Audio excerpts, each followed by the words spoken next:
మేము జగన్కే వేస్తాం. మేము జగన్కి తప్పక ఎవరికి గడ్డ పొడి పానం పోయినా వేయం మేము. మాకు ఆయనే న్యాయం చేసిన ఆయనకే వేస్తాం. గ్యారెంటీకి జగన్కి. మాకు 4 ఓట్లు ఉన్నాయి, 4 ఓట్లు జగన్కి.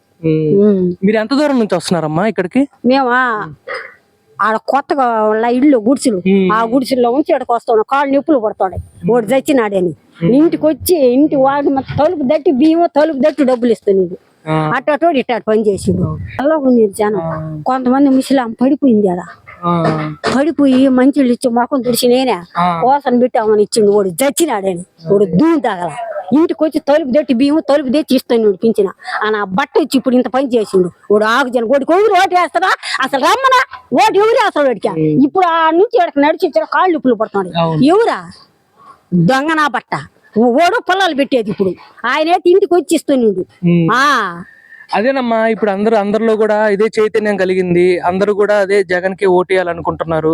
జగన్కే వేస్తాం మేము. ఎవరికి ఓటు జగన్కి 4 ఓట్లు ఉన్నాయి, 4 ఓట్లు జగన్కి వేస్తాం మేము. ఈయనే ఓడికి గడ్డ పొడికి ఓడి ఎన్ని అగసా ఓడి వచ్చినా కానీ ఓడి చీడు మళ్ళీ 3 బాగా నీళ్ళు తాపుతాడు ఓడు. ఓడి కోటేస్తే ఓడి ఎవరో వేయాల్సిందే కానీ వేయవు మేము. ఇప్పుడు ఆ నుంచి నడిచే కాళ్ళు నొప్పులు పడతాం. ఇల్లు దట్టి ఇస్తాను. జగన్ ఇల్లు దట్టి బియ్యం ఇచ్చిండు.